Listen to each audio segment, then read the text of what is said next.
Olá, boa noite. Vamos aguardar os nossos convidados hoje, que pretendemos, falar com uma grande personalidade que já solicitou, inclusive, a sua presença aqui, o professor Reinaldo Polito. E é assim, a Matra 19, que é a Associação dos Magistrados do Trabalho, tem a gratíssima honra de compartilhar esse momento juntamente com a nossa presidente da Associação Nacional dos Juízes do Trabalho, doutora Noêmia Porto, que é quem estarei escolhendo nesse momento, a fim de que possamos fazer todas as honras para receber de fato o nosso ilustre palestrante. Doutora Noêmia, muito bem-vinda a esse bate-papo nosso essa noite. Olá, minha querida Carol, presidente da Matra 19, a honra é minha.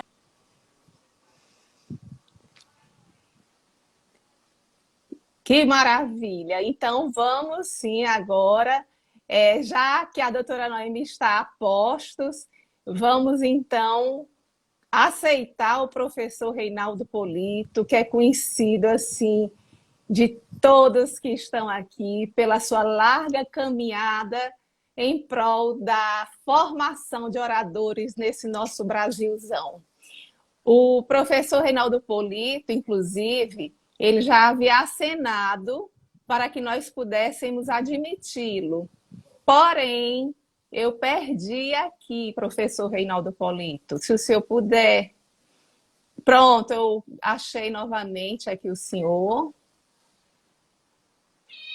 Será que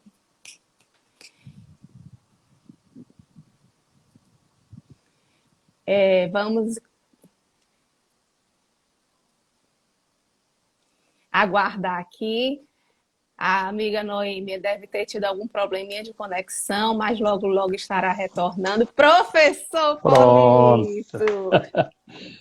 Como vai, Carol? Tudo bem? Graças a Deus, tudo bem. E sem palavras para representar a nossa emoção desse momento de estar podendo recepcionar o senhor para trocarmos um pouco do seu muito saber, que é essa arte da fala em público. Prazer é todo meu, Carol. Me senti muito honrado com o convite que vocês me fizeram e tenho certeza que nós vamos ter uma conversa bastante agradável. Ah, que maravilha! A nossa mediadora também, a Noêmia Porto, já entrou, já deu suas primeiras palavrinhas, mas talvez algum problema de internet caiu, mas retornará com certeza. E isso parece que foi combinado para aumentar a minha tensão de estar aqui com o senhor nesse momento, tamanha a sua autoridade.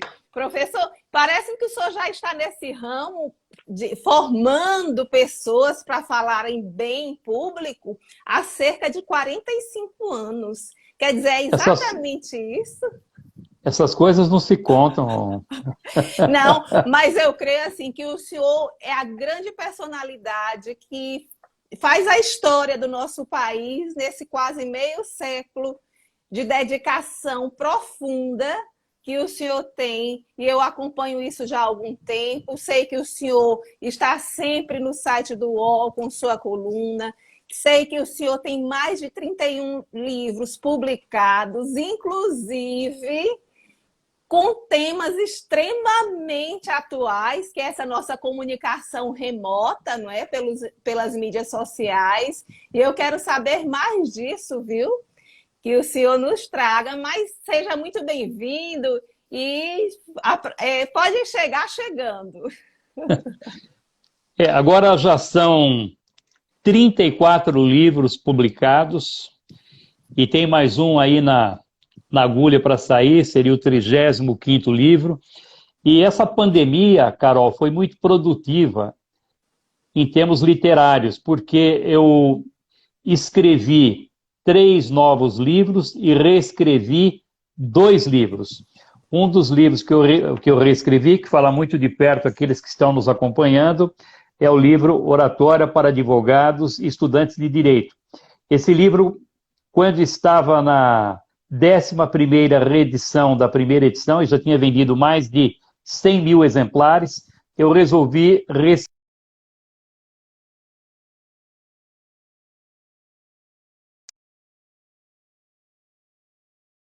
fiz junto com a minha filha Raquel, é esse aqui, Os Segredos da Boa Comunicação no Mundo Corporativo. O que existe de mais atual, de mais moderno, o que existe de mais presente em termos de comunicação, nós colocamos nessa obra que está indo muitíssimo bem. E uma outra obra que eu fiz com a Raquel, com a minha filha, eu tenho feito tudo com ela. Agora eu começo a explorar os filhos, não é, Carol? É um livro chamado Comunicação à Distância. A editora fez um projeto com um selo especial chamado Expressa. Eu não sei se você está me acompanhando, parece que deu uma travada aqui. Chamado Expressa.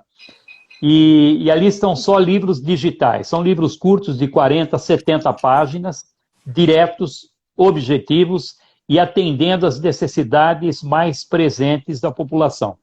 E a primeira obra lançada foi Comunicação à Distância, o que não fazer. E ali nós ensinamos... Olá, doutora Noêmia. E ali Olá, nós como é que está, professor? Já estava ouvindo a sua fala e sobre os seus livros. Tá certo. Você vai ver que eu sou bom para contar vantagem, viu, Noêmia? Ah, entendi. Faz parte. Então, esse livro, Comunicação à Distância, O que não fazer, foi a primeira obra lançada por esse selo. Livro é só digital e só vendido pela Amazon. E também está indo maravilhosamente bem. E ali nós ensinamos como fazer reuniões à distância, como se preparar para uma reunião, como liderar uma reunião, como participar dessa reunião, o que é importante, como participar de uma live, o que é importante para que a live seja bem sucedida, como se preparar para ser um youtuber, enfim, tudo aquilo que seja comunicação à distância está na obra e o feedback tem sido muito positivo.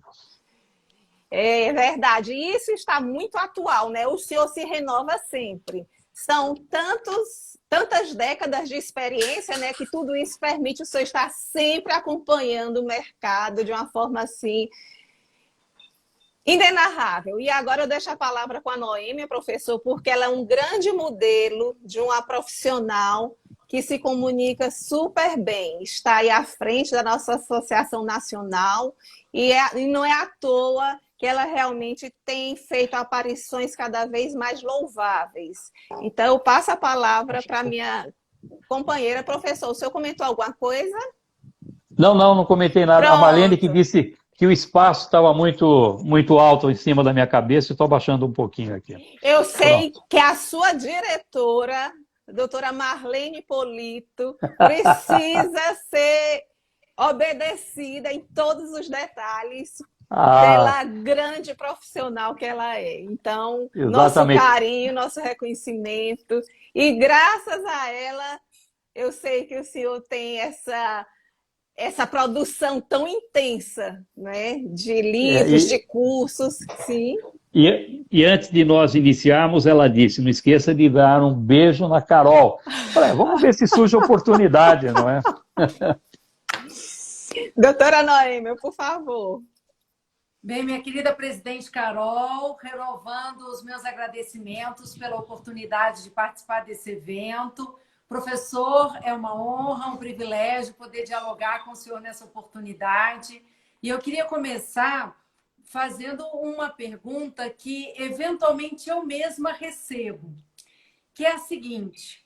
Quando se fala em comunicação, e convenhamos que antes da pandemia, com pandemia e pós-pandemia, a comunicação tem sido a chave para muita coisa, né? A chave de relacionamentos profissionais, de relacionamentos pessoais, enfim. Mas uma pergunta que eu recebo por vezes é, observando essa importância da comunicação e da comunicação em público, como é que a gente faz quando se trata de alguém que supostamente não tem a espontaneidade necessária para isso. Isso pode ser fruto de treinamento? Existem ferramentas ou ferramentas mentais que podem ajudar a incrementar a fala em público, mesmo para aquela pessoa que não se sente à vontade nesse ambiente? Noêmia, a Carol comentou que eu ministro cursos de oratória há 45 anos. É uma longa estrada e um trabalho intenso. Geralmente eu começo a dar aula às 8h30 da manhã e saio da minha escola às 11 da noite. E esse trabalho agora feito remotamente, que é com a mesma intensidade. Em 45 anos, nunca encontrei uma pessoa com boa vontade, disciplinada, empenhada, que não conseguisse resolver os seus problemas de comunicação.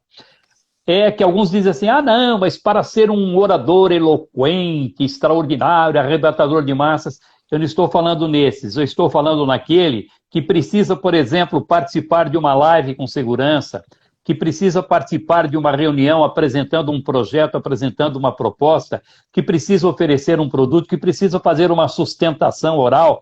Enfim, ele precisa da comunicação para que os seus conhecimentos, a sua experiência, sejam muito bem aproveitados a partir da comunicação.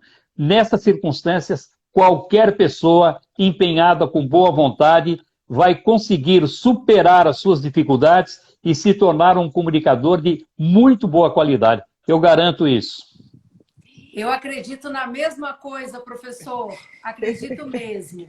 E se minha querida presidente Carol permitir, eu vou explorá-lo e fazer só mais uma perguntinha. Como que seria possível a gente poder aliar planejamento da fala, que é essa ideia de uma organização inicial da fala, nos preparar para a live, para o webinário, para o debate, para a sustentação oral, mas, ao mesmo tempo, conseguir aliar isso com um bom tom de espontaneidade? As pessoas, quando me procuram, normalmente imaginam que estão procurando um treinamento, procurando um curso, para aprender a falar de uma forma diferente, utilizando técnicas de comunicação. E ficam muito surpresas quando percebem, quando descobrem que elas já possuem a técnica e que só precisam aprender a identificar quais são essas técnicas. Porque o que acontece, Noema, se eu fosse impor técnica de fora para dentro, por exemplo, eu recebo um advogado e falar, você tem que falar assim, assim, assim, assim, assim. Ele vai aprender, mas depois de algum tempo, depois de alguns dias, vai perceber que se ele seguir essas técnicas que foram impostas, ele vai interpretar um papel, ele vai viver uma personagem, não será ele mesmo, se sente desconfortável nessa situação e volta a fazer o que já fazia.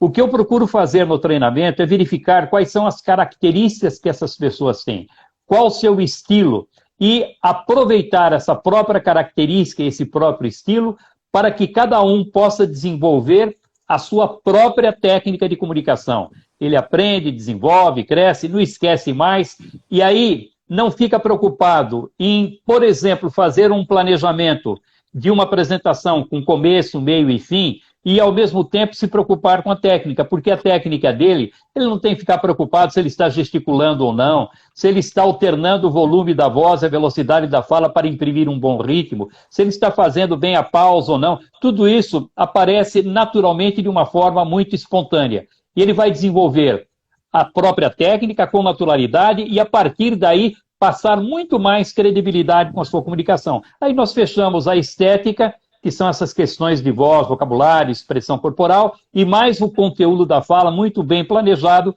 para que ele possa ter sempre começo, preparação, desenvolvimento e conclusão. Foi ótimo esse questionamento da Noêmia, professor Polito, porque eu acabei lembrando daquele quadro no Fantástico, acho que era Olha Quem Fala, que o senhor participou justamente dando consultoria a todos aqueles que se submetiam, né, às suas aulas, digamos assim.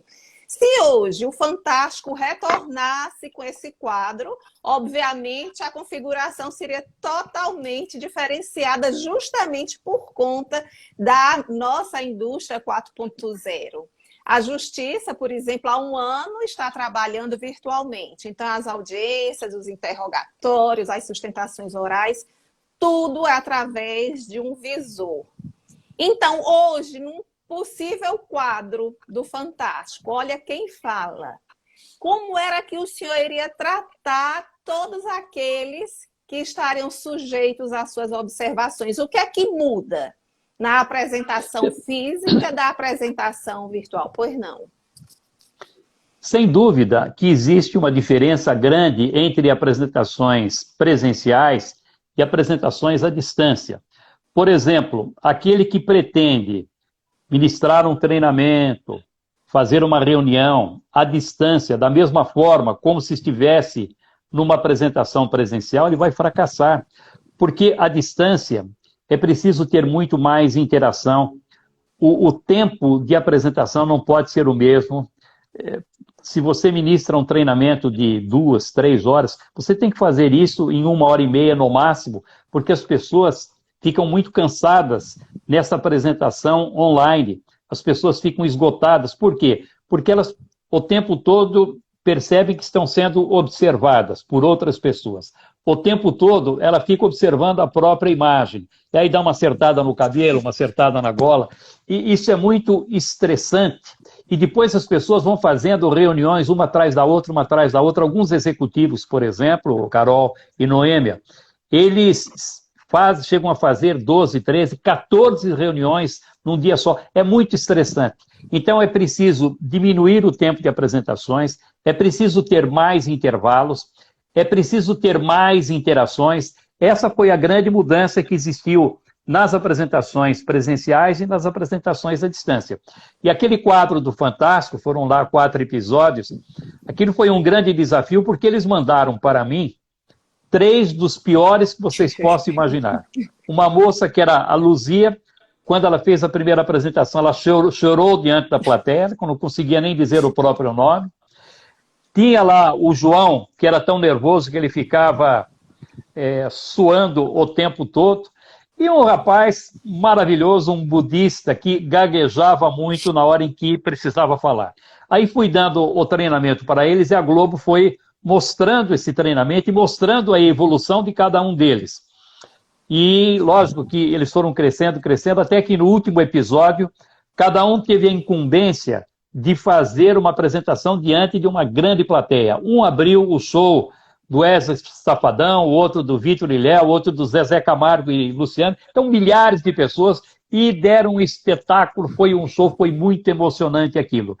E onde é que foi positivo? Porque foram milhões de pessoas assistindo e que identificaram naqueles que sofriam tanto para fazer a apresentação a sua própria imagem ali. Se eles conseguiram, por que eu não posso conseguir? Se eles que tinham muito mais dificuldade que eu, por que eu não posso superar esses obstáculos que eu vejo nesse momento? Então foi assim uma espécie de despertar e um incentivo para que outras pessoas pudessem também seguir aquela trilha, desenvolver a comunicação, superar os seus problemas e, a partir daí, encontrar até um pouco mais de felicidade, falando melhor, falando com mais competência nos ambientes que frequentassem. Perfeito. Então, assim, antes que Noêmia faça uma nova pergunta, porque ela realmente, o senhor falando das inúmeras reuniões, nós somos testemunhas das inúmeras reuniões que essa nossa presidente tem ao longo do dia, em diversas esferas, poder executivo, poder legislativo, poder judiciário, em todas as esferas que se possa imaginar, mas ela parece que se torna incansável. Por isso o exemplo dessa liderança, né? Então eu queria justamente perguntar ao senhor, em relação, mês de março se comemora o Dia da Mulher. E eu sei que o senhor, por exemplo, com a sua coautora, Raquel Polito, ela tem explorado muito esse tema voltado para o trabalho da mulher, mulher mercado de trabalho, mulher heroína, pseudo-heroína, digamos assim. Eu lhe pergunto, professor, agora que o senhor tem analisado tantas vezes, eu creio que inúmeras reuniões telepresenciais, aí estão as lives, as redes sociais, o YouTube, várias plataformas. O senhor percebe alguma diferença na comunicação de homens e de mulheres? Haveria algo que o senhor pudesse nos trazer a título de curiosidade mesmo? Ou não? Todos nos comunicamos de uma forma igual, digamos assim. A história foi modificando ao longo do tempo. Quando eu comecei a dar aula, Carol, bem lá no princípio, nós tínhamos no máximo 5% de mulheres frequentando o curso. Nós passávamos turmas e turmas sem nenhuma mulher. E descobrimos naquela época que quando você tinha mulher no grupo, os homens, eles ficavam mais disciplinados, eles se ajeitavam melhor, eles ficavam mais preocupados com o aprimoramento. E como as mulheres não vinham assim de uma forma tão espontânea, porque elas não ocupavam naquela oportunidade tantas funções de destaque e por isso mesmo não precisavam tanto da comunicação, o que é que nós fizemos naquela oportunidade? Quando saiu uma matéria na Exame, na Veja, qualquer revista de destaque, falando a respeito de uma mulher que estava se destacando, entrávamos em contato e oferecíamos o curso de graça para que eles pudessem participar. E aí nós tínhamos uma quantidade maior de mulheres e realmente aquilo funcionou bastante. Com o tempo, tudo isso foi se transformando, tanto que hoje nós temos mais mulheres como alunos do que homens. Por exemplo, eu e a Raquel ministramos um curso, na verdade, eu, a Raquel e a Marlene. É o curso dos políticos, são os 3 lá, no Gesticorp, na pós-graduação da USP, então gestão corporativa. Quando você fala em curso de gestão corporativa, numa pós-graduação, você imagina que talvez você encontre ali algumas mulheres fazendo o curso.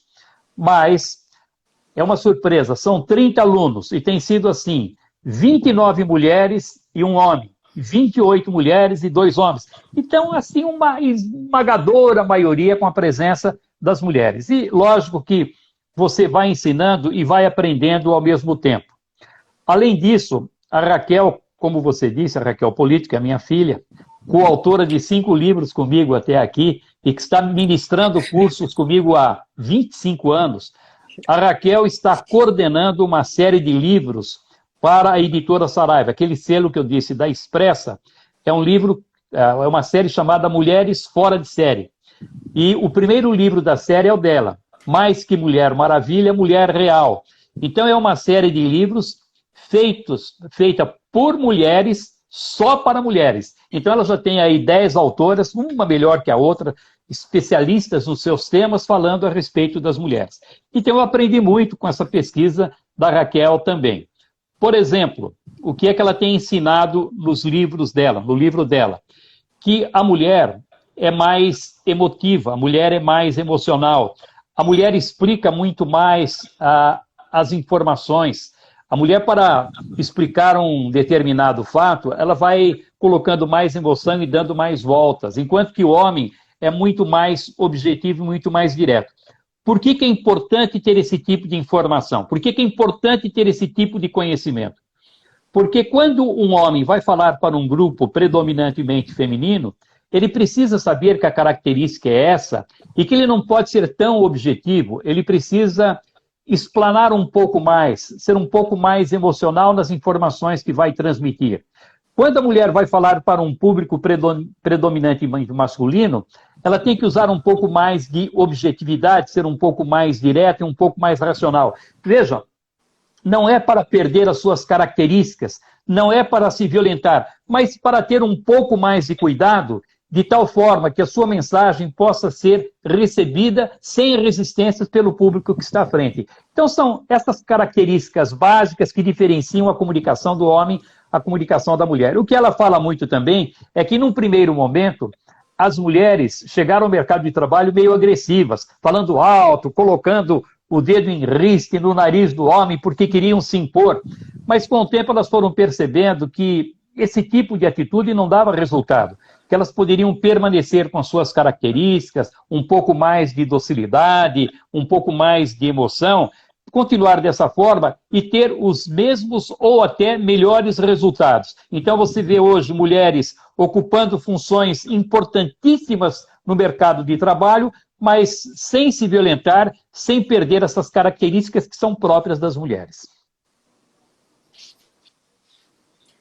Bem, professor, eu não sei se eu exatamente concordo com esse estereótipo das características femininas e supostamente masculinas nas presenças nas reuniões. Por que eu digo isso? Na condição de presidente da Anamatro, o senhor pode imaginar, acabo frequentando ainda ambientes que são considerados predominantemente masculinos. Porque exatamente em razão dos estereótipos de gênero, a política e a política associativa da magistratura não é diferente, acaba sendo um lugar para se chamar de masculino. E o que eu percebo nessas reuniões, em muitas que eu participo, como diz a presidente Carol, às vezes num dia o senhor falou 12 de um executivo, depois eu fiquei pensando mentalmente, alguns dias eu já cheguei perto disso, 10 reuniões, 11, 9, 8, em estados da federação diferentes.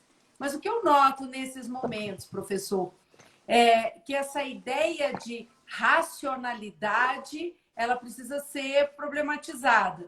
Vejo muitos homens bastante prolixos na fala, que não têm exatamente um ponto para o qual chegar.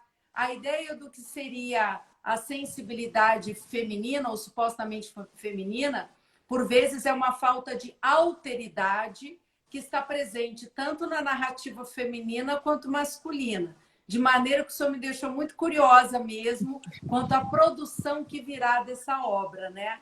E aproveitando esse gancho e falando de nós quem? Nós do direito, nós operadores do direito, para dizer desta maneira, como está no título da live, acabamos por usar uma linguagem hermeticamente fechada, uma linguagem identificadora dos nossos campos de conhecimento, uma linguagem tipicamente do direito. Às vezes, o nosso grande desafio é sair dessa linguagem hermeticamente fechada, do juridiquês, da linguagem pesada do direito, para nos comunicar para fora das fronteiras do direito. E aí eu queria perguntar, professor, essa é uma trajetória, essa é uma passagem fácil? Depende só de nós? Como é que a gente sai do reduto do campo da linguagem do direito para uma comunicação para além dos muros do direito? Bom, você fez várias observações e várias perguntas. Mas essa última já fica ótimo. Eu vou tentar identificar objetivamente. Você foi um exemplo agora da comunicação da mulher. Um homem não faria uma pergunta tão longa como você fez, ele faria uma pergunta mais objetiva. Então você é o exemplo claro de que a mulher realmente ela explica com mais detalhes aquilo que vai falar. Não tem tanta objetividade quanto o homem. Outro detalhe, na primeira parte da pergunta, mas eu encontro ali, etc. Nós não podemos nos basear, a Raquel até aborda muito isso na obra dela, nós não podemos nos basear nas exceções para estabelecer o geral. Não é porque nós temos alguns homens que são prolixos e algumas mulheres que são objetivas que nós temos que dizer que a pesquisa está prejudicada. Não está. A análise é científica. As mulheres falam por volta de 7.000 palavras por dia. O homem fala 7.000 palavras por dia, enquanto a mulher fala, em média, 20.000 palavras por dia. Então, isso é constatação científica. Então, veja o que acontece. Até numa última live que a Raquel fez, eu prestei atenção, achei interessante que ela disse que o homem, quando ele chega em casa, o estoque dele já está completo. Ele já falou a 7.000, está tudo certo. Enquanto que a mulher ainda tem estoque para consumir. Então, ela quer discutir relacionamento, etc, etc. Realmente, a mulher fala mais. Agora, o fato dela falar mais... Então, se, por exemplo, ela fala 20.000 e numa apresentação, vamos imaginar que fosse tudo numa reunião só, ela falasse aí umas 12.000, 13.000, pronto, já teria mais objetividade, não estaria se violentando tanto e atingiria o objetivo, porque o principal é atingir o objetivo. Ela tem uma proposta para defender, ela tem um produto para oferecer, ela tem uma causa para defender e precisa fazer com que os seus ouvintes não tenham tanta resistência. Então, se ela for mais objetiva e os ouvintes aceitarem com muito mais facilidade, ela está atingindo o objetivo dela. Isso é estratégia de comunicação. Eu me lembro que um dos maiores desafios que eu tive na minha vida foi fazer uma palestra para 800 advogadas. Então, 800 mulheres e advogadas. Eu fiquei ali preocupado. Então, eu tive o cuidado de transformar aquela minha palestra, mesmo sabendo que algumas, atuando na área do direito, já há muito tempo, e convivendo com os homens, como você disse aí, adquiriram essa comunicação mais objetiva, mas que a maioria predominante ali naquele grupo tinha essa fala um pouco mais elástica, e foi aí que eu fiz. E confesso que foi uma das maiores vitórias oratórias que eu tive na minha vida. Então, nós não podemos pegar as exceções para estabelecer a regra. Então, você está discordando daquilo que eu fiz a partir das exceções. A regra continua sendo a mesma porque é baseada em pesquisa. Aí não tem achismo, não tem chute. Até quando a Raquel passou esse número, eu falei, você está equivocado, não pode ser tanto assim. Imediatamente ela mandou o estudo feito, a pesquisa realizada, falou, olha, isso aqui é para você não ficar duvidando de mim. Eu falei, então você tem razão. Agora, a outra questão era com relação à linguagem. A Carol disse que eu escrevo no UOL. Eu sou o mais antigo colunista do UOL na área de comunicação, carreira e comportamento. Estou no UOL há 14 anos. Toda terça-feira tem texto no meio. Quando surge assim algum assunto extra, eu chego a escrever 2, 3 artigos na mesma semana. Amanhã, por exemplo, na terça-feira, tem um artigo que eu fiz, acabei de escrever, acabei de mandar, vai ser publicado amanhã, que é sobre aquele gesto feito pelo Felipe Martins na reunião lá do Senado, que ele estava do lado do Ernesto Araújo.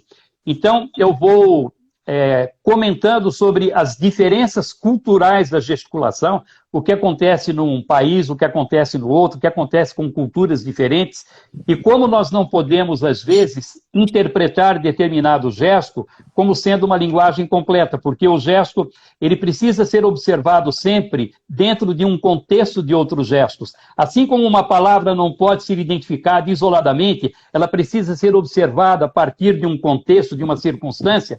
Gesticulação e vocabulário precisam estar harmoniosamente unidos para que eles possam construir a mensagem. Então, se você for analisar um gesto isolado, isso pode ser equivocado. Até eu conto uma história muito curiosa. Eu ministrei um curso de Media Training e um dos professores que trabalhava comigo era um fotógrafo.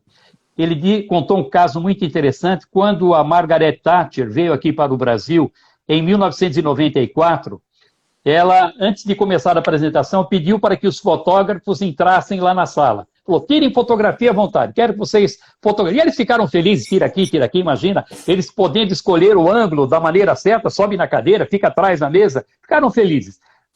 Tiraram as fotos, ela disse, agora todos podem se retirar, eu não vou permitir foto durante a minha apresentação. Mas como? Por quê? Ali explicou. Vocês já tiraram todas as fotos que vocês precisaram. Agora eu vou fazer a minha apresentação e não quero ficar preocupada se eu estou fazendo determinado gesto, porque aí vocês vão fazer aquela foto e provavelmente vão fazer uma interpretação diferente da mensagem que eu transmiti e não deixou tirar fotografia. Então, o que eu discuto nesse artigo, que vai sair amanhã lá no UOL, é exatamente isso. Se aquele gesto foi um gesto intencional, porque só o gesto que foi divulgado, ou se a partir do vídeo, onde você tem um contexto maior, poderia ou não ter um outro tipo de interpretação. Então, com a linguagem é o mesmo. No caso do juridiquês, eu escrevi um texto no UOL analisando a comunicação dos ministros do STF e perguntando se a comunicação dos ministros deveria ser mesmo aquela.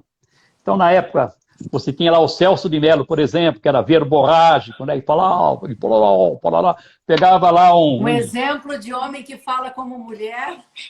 Pois é, então, pegava lá e alguns lá falam e são, né? Tudo bem, isso daí, mas não tem problema, tá certo. Você pega um Barroso, que também gosta de extrapolar, etc, etc. Bom, o questionamento que eu fiz, será que eles precisariam falar dessa forma? Será que eles precisam utilizar esse juridiquês? A resposta, Nônia, foi sim e não. Não porque você pega uma Carmen Lúcia, por exemplo, ela é muito mais direta, muito mais objetiva, ela consegue transmitir a mesma mensagem sem aquela fala rebuscada, com um vocabulário muito mais enxuto, muito mais pronto e muito mais compreensível, porque ela sabe que, como aquilo está sendo transmitido pela televisão, outras pessoas estão assistindo e precisariam compreender também. Esse daí é o sim, poderia ser diferente. E o não por quê? Você e a Carol sabem mais do que eu, que determinados termos do direito, eles têm dentro de si um conceito pronto e acabado. Você não pode utilizar um termo analógico, você não pode utilizar um termo afim, aquela palavra que poderia dar o mesmo sentido, não, porque não dá, porque aquilo é um conceito do direito. Se você não utilizar exatamente aquela palavra, você está distorcendo toda a mensagem. Então, nesses casos específicos, que não são muitos, nesses casos específicos, onde a palavra identifica um conceito do direito, precisa ser utilizada exatamente como é. Fora esses casos, talvez pudessem simplificar um pouco mais. Então, o recado que o senhor sempre dá, né? Até nos seus livros o senhor traz assim inúmeros exemplos de júris famosos, né, que ocorreram aí na nossa história do Brasil, e muitas outras peculiaridades de advogados e também de magistrados que lançam, né? Eu sei que a sua memória, eu poderia dizer que é uma memória de elefante. O senhor consegue guardar as minúcias de coisas muito antigas, inclusive porque eu acompanho na sua coluna do UOL e sei que o senhor resgata muitas informações antigas do passado. E aí, professor, eu volto assim, mais uma vez, a essa situação das audiências telepresenciais, que não apenas advogados e magistrados estão nesse meio virtual, mas todos os profissionais, de uma forma geral, no mundo inteiro, têm se encontrado sempre nas plataformas virtuais. Eu sei que se eu lhe perguntasse, é um fato pitoresco de um promotor público num caso de júri, o senhor me traria 50 mil casos que o senhor poderia compartilhar nesse momento. E quanto às plataformas digitais, o senhor já conseguiu captar algum fato pitoresco dos operadores de direito? Porque eu sei que no seu livro Comunicação à Distância, o senhor faz uma interrogação, né? O que não fazer? Aí eu lhe pergunto, o senhor já pôde observar dentro desse nosso juridiquês ou das nossas plataformas onde os profissionais do direito circulam, algo que o senhor diria, não repita, não faça mais? Bom, um ponto importante na comunicação à distância e que essa nova realidade que nós estamos vivendo e que não vai terminar, porque mesmo que voltemos às apresentações presenciais, as pessoas já viram que a comunicação à distância facilita a vida, encurta tempo, encurta caminho, você deixa de gastar dinheiro desnecessariamente. Imagina alguém saindo de Maceió, vindo para São Paulo para dar assistência a um cliente, sendo que ele poderia fazer isso instantaneamente da sua casa. E aí é que entra que alguns profissionais do direito não entenderam ainda que quando eles estão mesmo dentro de casa, fazendo uma apresentação, eles são profissionais.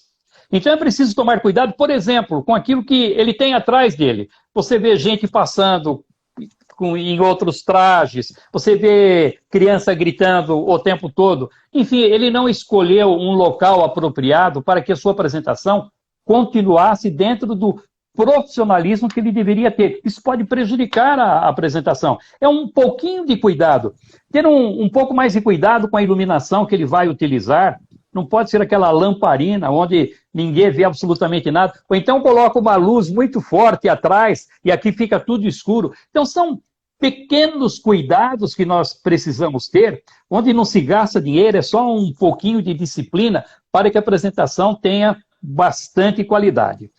Porque aquilo que acontecia nas apresentações presenciais e passa a acontecer agora também nas apresentações à distância, é que o advogado, o operador de direito, sofre muito, muito, muito por causa da comunicação. Porque o que acontece? As pessoas têm no seu imaginário que o advogado fala bem. Por quê? Vê uma pessoa como a Carol, como a Noêmia se apresentando, com essa facilidade, pessoas articuladas, comunicativas, simpáticas, envolventes. Depois assiste a um julgamento, vai lá no tribunal do júri e vê lá um criminalista fazendo aquela apresentação eloquente. Aí vai assistir um promotor, um procurador como Edilson Mogenor Bonfim, ou um advogado como Luiz Flávio Borges Durso. Enfim, são os grandes tribunos, os grandes comunicadores, os grandes oradores do direito. No imaginário popular, o advogado fala bem. Só que o advogado sai da faculdade, geralmente, sem se preparar para falar bem. E aí, fica tentando defender aquela imagem de quem fala bem, sem ter se preparado para isso. E se ele não falar bem, por exemplo, numa reunião ali com os clientes, gaguejando, mostrando desconforto, inibição, o cliente vai dizer: eu que não vou contratar esse camarada. Imagina se ele não sabe nem falar, ele não é um bom advogado. Às vezes é muito competente, mas não sabe falar. No livro Oratória para Advogados, se você me permitir, logo no começo, eu trago aqui uma fala do Ernesto Leme, que simplesmente mostra como isso é fundamental. Ernesto Leme. Colocar meu auxiliar aqui. Eu só não vou acompanhar porque eu esqueci o livro na minha bancada. Não, mas eu vou ler aqui, olha. Eu acompanharia daqui também. Mas isso é para exemplificar bem aquilo que eu estou dizendo. O professor Ernesto Leme, em conferência que proferiu na sala do estudante da Faculdade de Direito de São Paulo, discorrendo sobre as velhas tradições da academia, assim se referiu a oratória dos advogados. Veja só. Essa escola sempre foi um berço de oradores. Tivemos-los no passado e o temos no presente entre os seus mestres e os seus discípulos. Da eloquência dos lentes de outrora, invocarei apenas o exemplo, José Bonifácio. Mais próximos de nós, ostentou a congregação vultos de João Monteiro, Brasílio Machado e Reinaldo Porchat. Entre os discípulos, resumiremos a oratória acadêmica em 3 figuras: Martim Cabral, Marinho de Andrade e César Berrembá. Isso para não falarmos de Castro Alves, de Rui Barbosa, de Joaquim Nabuco, irmãos na campanha da redenção dos cativos e os 2 últimos, na luta em prol da Federação das Províncias. Nada direi quanto aos oradores do meu tempo nem do vosso. Eu os conheci e os conheço, e podemos proclamar com orgulho que esta casa mantém inalterável a sua velha tradição de eloquência. Olha a responsabilidade que ele coloca nos ombros dos advogados. Quer dizer, menos do que isso que ele está pregando aqui, é decepção, é frustração. Como é que o advogado pode passar a imagem de alguém que seja competente se ele não sabe falar bem? Então, veja, o advogado, mais do que qualquer outra profissão, ele precisa desenvolver a comunicação, e não basta apenas ser um bom comunicador, ele precisa ter excelência, ele precisa fazer com que a qualidade da comunicação esteja à altura da qualidade do seu conhecimento na área jurídica. Se não for assim, ele começa a perder. E alguns ficam tão desesperados, Noêmia e Carol, que como eles sabem que vão ter dificuldade, eles passam a vida inteira escrevendo com o receio de enfrentar. Eu tenho aqui no livro, nessa nova edição, um capítulo inteiro falando sobre sustentação oral. Com certeza, aquele que precisa fazer uma sustentação oral pode ler esse capítulo, que ele vai estar abastecido com as informações que precisa. Não sei se vocês sabem, menos de 10% dos advogados fazem sustentação oral. E aí você pergunta qual é o motivo? Um diz assim: não, sabe o que acontece, professor? Eu não faço sustentação oral porque eu já tenho o meu honorário acertado com o meu cliente, e se eu fizer sustentação oral, ele não vai me pagar mais por isso, eu vou consumir muito tempo fazendo a preparação, fazendo essa disputa, e não vai. Outro diz assim, não, eu não faço sustentação oral porque a causa já está decidida. Porque quando você chega diante dos desembargadores, ele já tem lá o voto pronto, não vai mudar nada.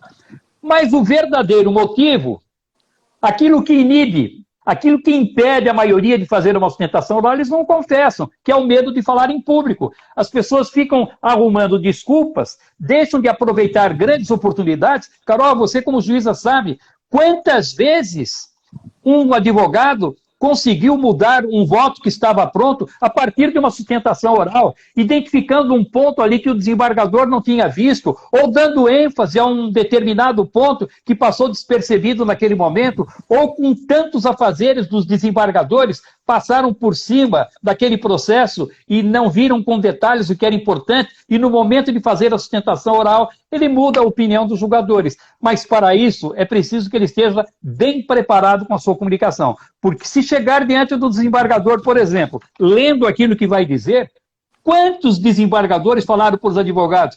Não, se fosse para ler eu lia, eu quero que você fale de improviso. E ele fica desestabilizado. Aquele que precisa ter um jogo de cintura, você sabe que nos tribunais normalmente você vai ter 10, 15 minutos, dependendo lá da causa que vai defender. Mas em alguns tribunais eles mudam o prazo. Era 15 minutos, passaram para 10. Então se o advogado não conhecer como funciona o tribunal, ele está preparado para falar durante 15 minutos, descobre na hora que só tem 10. Ele tem que cortar 5 minutos da sua apresentação. Provavelmente, ele não estando preparado para falar de improviso, aqueles 5 minutos que ele vai retirar, pode ser que sejam os 5 minutos que dariam a ele uma causa vencedora e ele acaba perdendo naquele momento. Por isso tem que ter muito boa comunicação ao advogado.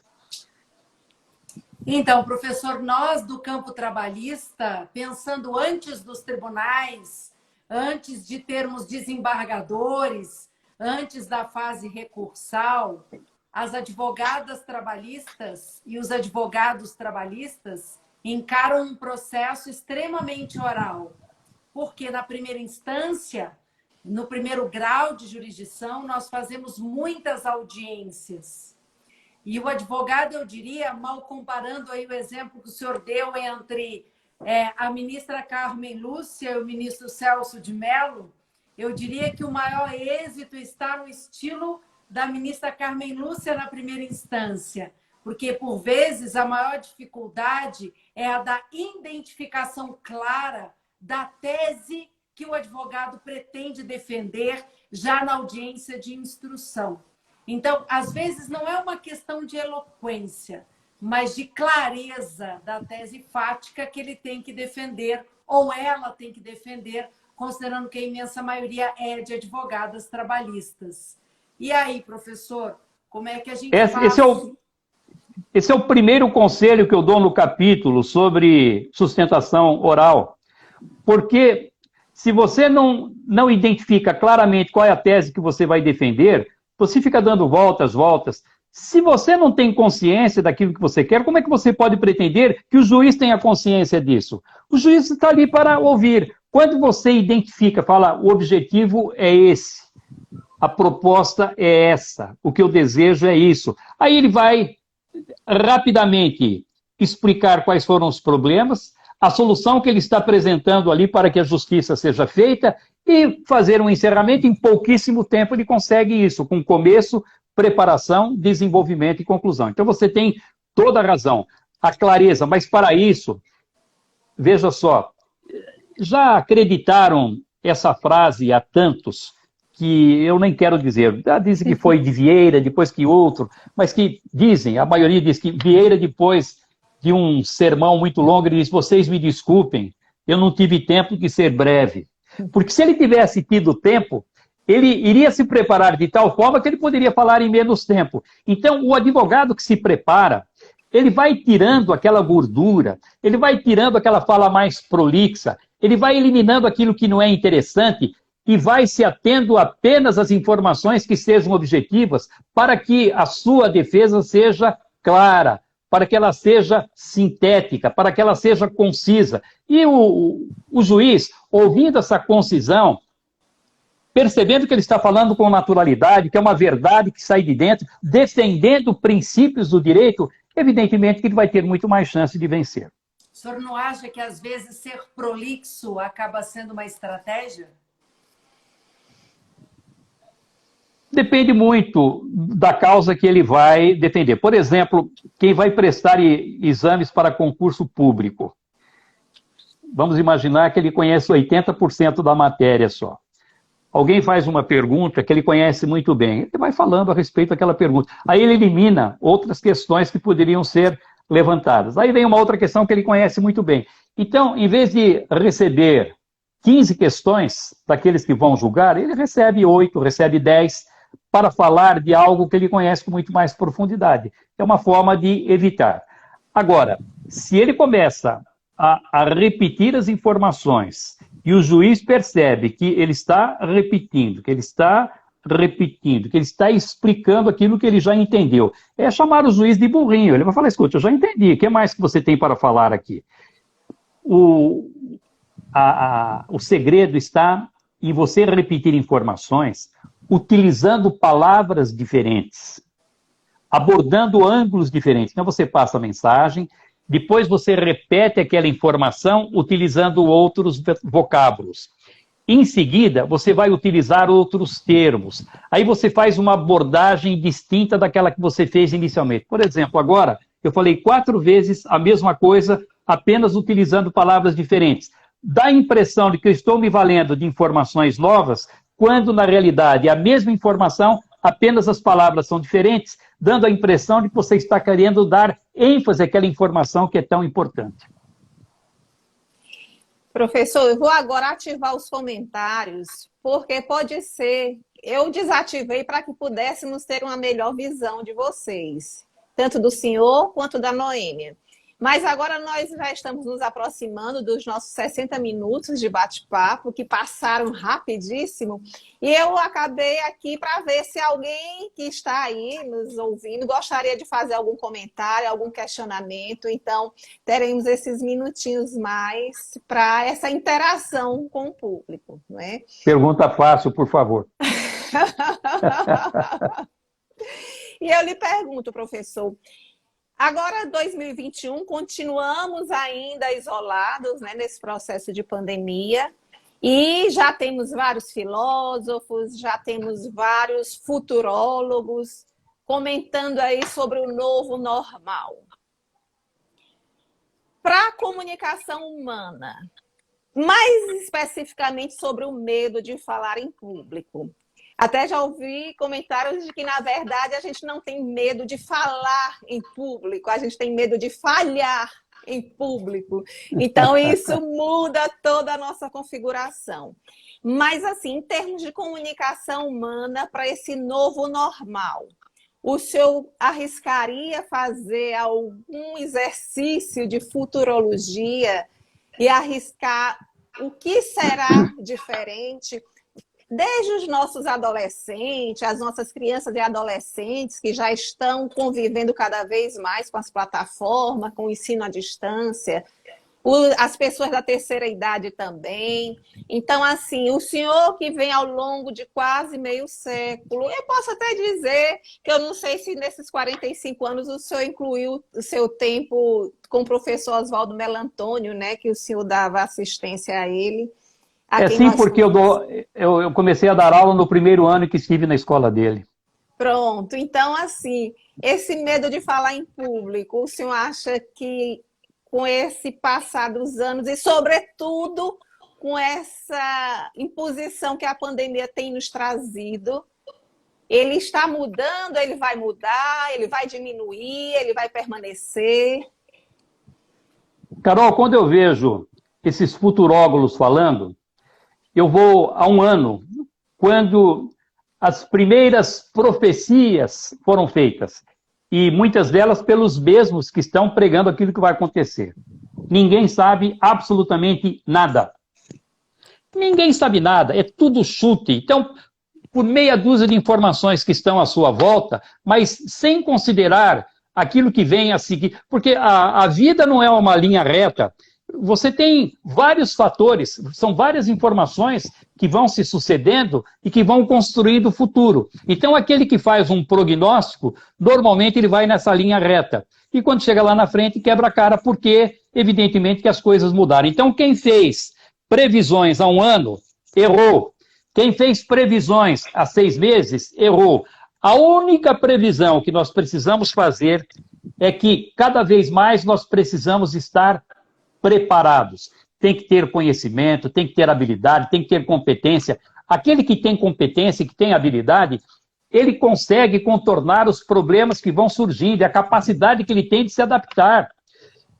Olha, eu não vou revelar o nome, lógico, porque isso é muito sigiloso, mas palestrantes famosos, muito conhecidos, experientes, que enfrentavam multidões nas suas palestras, vieram me procurar porque passaram a ter dificuldade para fazer apresentações à distância. Eles não conseguiam se comunicar com a mesma facilidade quando eles estavam lá diante da multidão, quando precisam falar diante de uma câmera pequenininha ali na sua frente, perdem a naturalidade. Então, esse é um aprendizado de cada dia. O dia todo, todos os dias, todos os meses, nós precisamos verificar aquilo que está à nossa volta e a cada dia procurar aprender um pouco mais.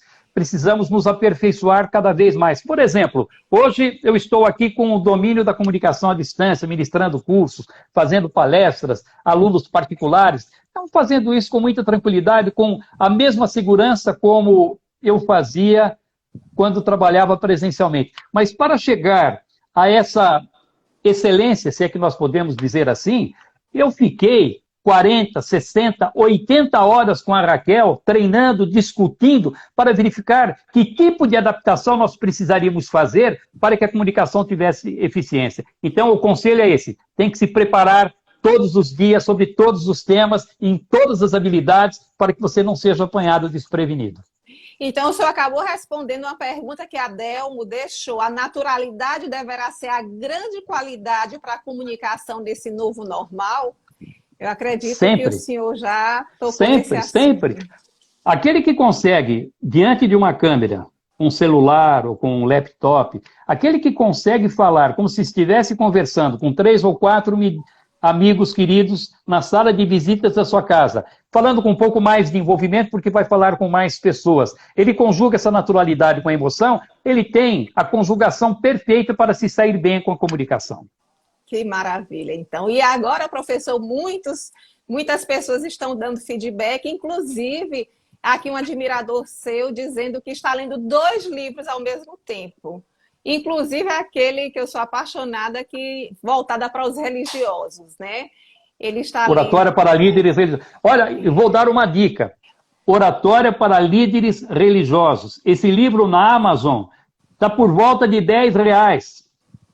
E você conhece bem esse livro, você sabe como ele foi feito com muito carinho. Escrevi junto com a Raquel esse livro também. Isso. Oratória para advogado é aquele para líderes religiosos. Ele está lendo junto aqui. E tá muitas outras declarações de carinho que o senhor talvez possa acompanhar aí mesmo. Estou vendo aqui uma colocação, para a gente já encerrando, do nosso colega magistrado aqui em Alagoas, o Rinaldo.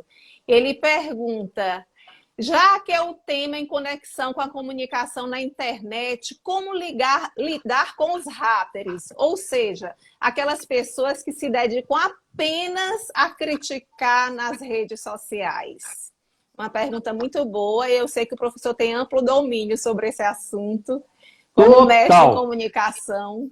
Não é como mestre em comunicação, não. Isso daí é experiência pessoal, porque os comentários lá no UOL, os comentários são abertos. E as pessoas escrevem anonimamente. Então, alguns colocam seus demônios para fora. O elogio mais simpático que eu recebo ali é imbecil.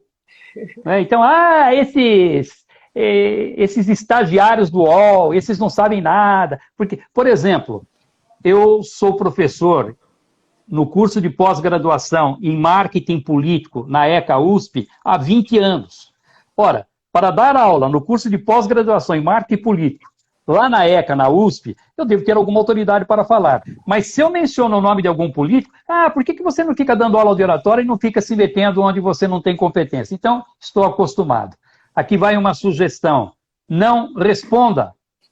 Não se incomode, não tem nada a ver com você. Essas agressões é uma forma que o outro tem de extravasar os seus demônios. Deixe, porque se você responder, ele vai ter uma escada que ele queria para continuar falando. Você deixando-no vazio, aquilo cai no esquecimento e não acontece absolutamente nada. Então, se for atacado pelos comentários, não responda. Eu sei que a vontade é ir lá e falar, não responda. Fique quietinho, deixe que ele fale. As pessoas que estão lendo vão ver que aquilo é uma agressão gratuita. E se não perceberem isso, é uma pessoa que a opinião dela não vai te interessar também.